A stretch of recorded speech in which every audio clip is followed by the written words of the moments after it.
Your engine is burning oil. You're adding a quart every 1,000 miles. In worse cases, every 600 or 700.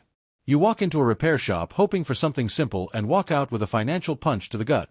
Stuck piston rings, carbon buildup, possible valve stem seal failure.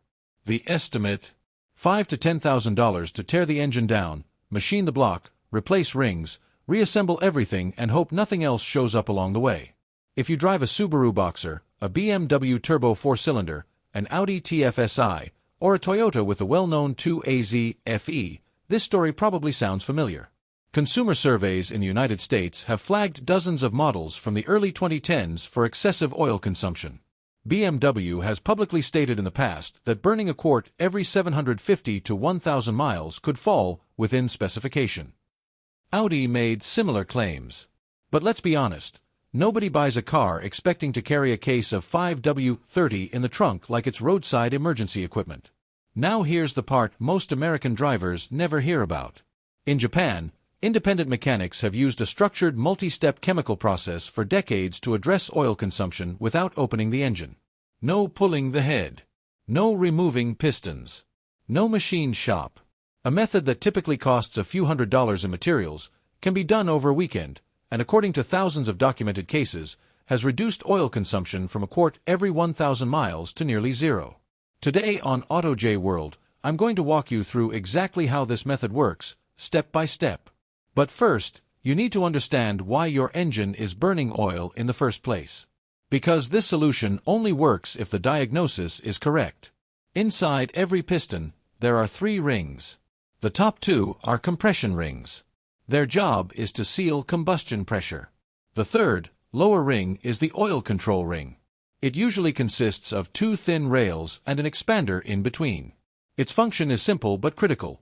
Scrape excess oil off the cylinder wall and send it back to the crankcase through small drainback holes in the piston. When everything is working properly, only a microscopic oil film remains on the cylinder wall for lubrication. That's it. No visible oil burning. No smoke. So what goes wrong? Time, extended oil change intervals, short trip driving, and direct injection engines that run hotter and produce more soot. All of this contributes to varnish and carbon deposits forming in the ring grooves. The oil control ring loses its mobility. It sticks. It can't expand. It can't scrape. It stops doing its job. Oil gets pulled into the combustion chamber and burns with the air-fuel mixture. Blue smoke appears. The dipstick level drops fast. Here's the key detail many American repair shops skip. In a large percentage of cases, the rings are not worn out. The metal is still within tolerance. The problem isn't mechanical wear first. It's chemical contamination. Carbon is literally gluing the oil control ring in place. Japanese technicians recognized this decades ago.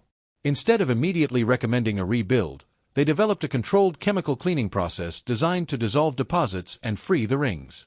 But this is not a miracle-in-a-bottle additive. It's not pouring something into your fuel tank and hoping for the best. It's a structured procedure with specific stages. Skip steps and you waste money. Stage 1.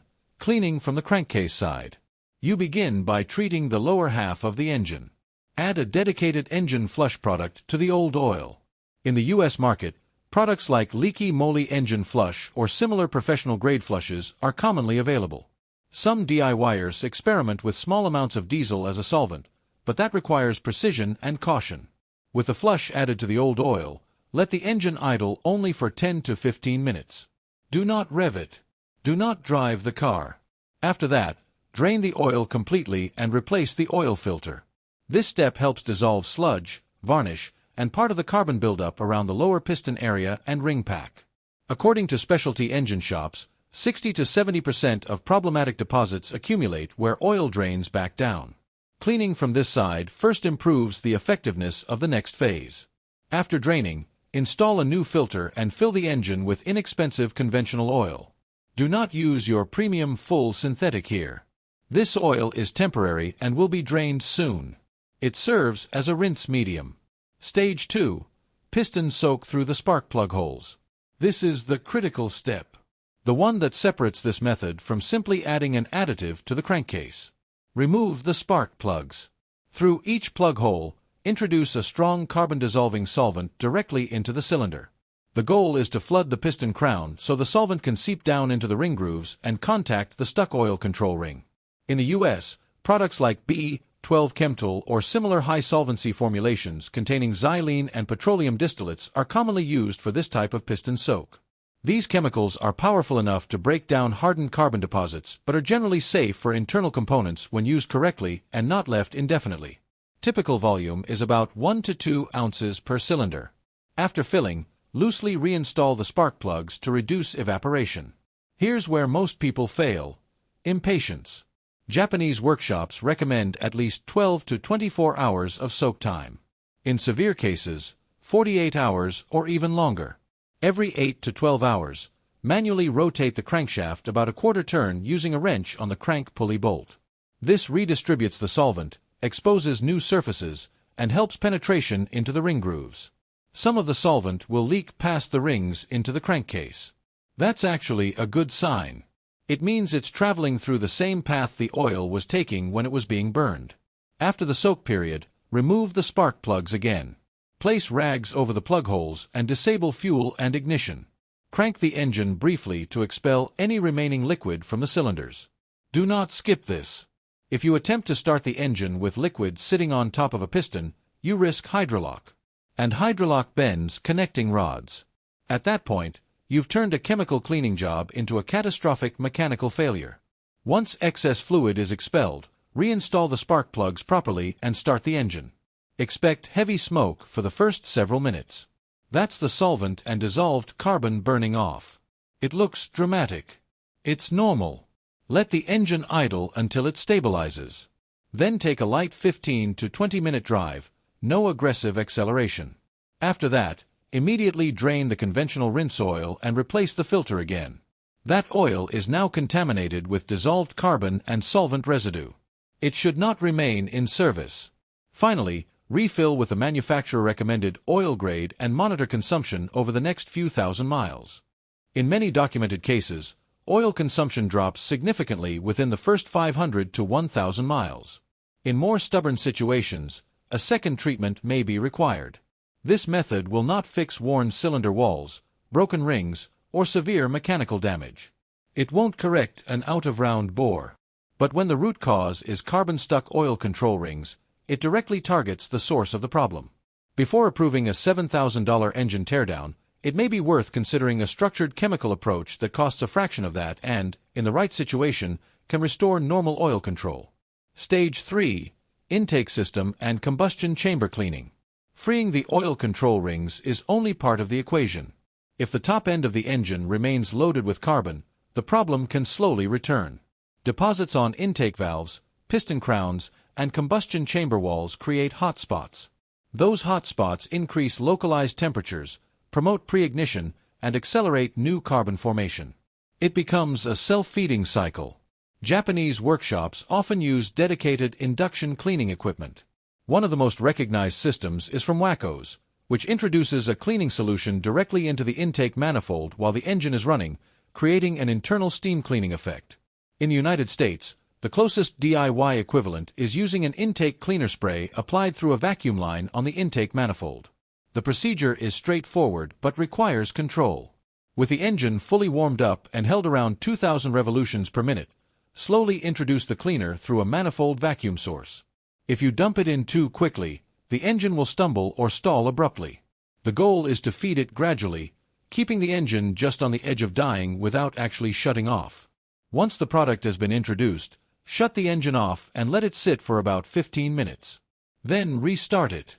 The smoke coming out of the exhaust will be intense. It can look like the engine is coming apart internally. In reality, that smoke is softened carbon being burned and expelled. It's dramatic, but it's exactly what you want to see. Stage 4. PCV system inspection and service. This is the step almost everyone ignores. And it's one of the main reasons oil consumption returns months later for some people. The PCV system, positive crankcase ventilation, routes blow-by gases from the crankcase back into the intake so they can be burned. If the PCV valve sticks open, excessive vacuum develops in the crankcase and can literally draw oil past the rings into the combustion chamber. If it sticks closed, crankcase pressure rises and forces oil past seals and gaskets. In both scenarios, oil consumption increases. In the US, a PCV valve for most vehicles typically costs between $10 and $40. Replacement often takes minutes. Independent shop data suggests that roughly 15 to 20% of oil consumption complaints are caused primarily by a faulty PCV system. That means a small, inexpensive part can be the root cause of what some shops immediately blame on piston rings and engine rebuilds. Beyond the valve itself, inspect hoses, fittings, internal baffles in the valve cover, and any diaphragms in integrated PCV assemblies. Any restriction or leak alters the pressure balance of the system and can directly affect oil control. Stage 5. The final protective oil change. After completing the chemical process, the engine needs proper protection. Now is when you use a high-quality full synthetic oil in the exact viscosity specified by the manufacturer. Do not try to mask issues by jumping to a thicker grade unless the manufacturer explicitly allows it. Some Japanese technicians add a mild detergent treatment for the first 500 miles to continue gradually removing any remaining residue. After approximately 500 to 800 miles, perform another complete oil and filter change. This final change ensures that any dissolved carbon or residual solvent is completely flushed out of the lubrication system. Now let's talk about results and realistic expectations. This method does not work 100% of the time. Understanding that up front prevents disappointment. If the oil control rings are stuck due to carbon, the cylinder walls are not deeply scored, and compression is still within factory specification, success rates are high. Online forums in the US are filled with consistent reports from owners who are burning a quart every 800 to 1,000 miles and saw consumption drop to nearly negligible levels after completing the full process. Engines like the Toyota 2AZ FE, which was the subject of lawsuits in the United States over excessive oil consumption, often respond very well when the root cause is clogged piston drainback holes. Subaru's 2.5-liter boxer engines also frequently show improvement, especially because their horizontal layout can encourage deposit accumulation when maintenance is inconsistent. The GM 2.4 Ecotec found in vehicles like the Chevrolet Equinox is also known for stuck oil rings. Certain turbocharged BMW 4-cylinders and Audi direct injection engines benefit significantly from the intake cleaning stage due to heavy valve deposits. On the other hand, if the engine has true mechanical wear, scored cylinder walls, broken rings, damaged ringlands, or rings that have physically lost tension, no solvent on earth can restore lost metal. That's why a compression test is mandatory before starting this process. In the US, a compression test typically costs between $100 and $200 at an independent shop. If all cylinders are within about 10% of each other and within the manufacturer's specified range, you are a strong candidate for the chemical method. If one cylinder is significantly lower than the rest or there is major variation, the issue is likely structural. There is also a rare but real scenario to consider. Extremely high mileage engines with neglected maintenance can sometimes rely partially on carbon buildup to help maintain compression. Removing that carbon may slightly reduce compression. It's uncommon, but it must be acknowledged. Which engines tend to respond best in the US market? In addition to the Toyota 2AZ FE used in the Camry and some RAV4 models, Subaru 2.5 Boxers, GM's 2.4 Ecotec, certain Honda 2.4-liter engines in the Accord, and Nissan VQ series engines often show improvement when the root cause is ring sticking rather than wear. Engines designed from the factory with extremely low tension, ultra-thin rings, or engines that have been driven for extended periods with oil levels below minimum, tend to respond less effectively, especially if cylinder wall damage has already occurred. In Japan, this procedure is not viewed strictly as a repair. It's often treated as preventive maintenance. Some shops recommend lighter versions of the process every 20,000 to 30,000 miles. The philosophy is simple: prevent carbon from accumulating to the point where rings stick in the first place. Now let's talk numbers in the US context. A full engine teardown for ring replacement can easily cost $5,000 to $10,000 depending on the vehicle. A used or remanufactured engine can exceed that, especially in imported or turbocharged models. The complete chemical method, including flush products, solvents, intake cleaner, PCV replacement, and multiple oil and filter changes, often stays under $300 to $600 in materials if performed at home. Even at a specialized shop, it typically remains far below the cost of a rebuild. We're talking about potential savings of 80 to 90% when the root cause is carbon contamination rather than mechanical damage. But there is one condition: patience. You cannot shorten soak time. You cannot skip stages. And you cannot ignore the compression test. One final point. If the process dramatically reduces oil consumption, that does not mean you can return to poor maintenance habits. The conditions that caused carbon buildup in the first place, extended oil change intervals, incorrect oil specification, constant short trips where the engine never reaches full operating temperature, will continue to exist if nothing changes. Use high-quality synthetic oil. Respect the manufacturer's interval, or shorten it slightly if your driving qualifies as severe duty. Avoid excessive, prolonged idling. Check the PCV system at every oil change.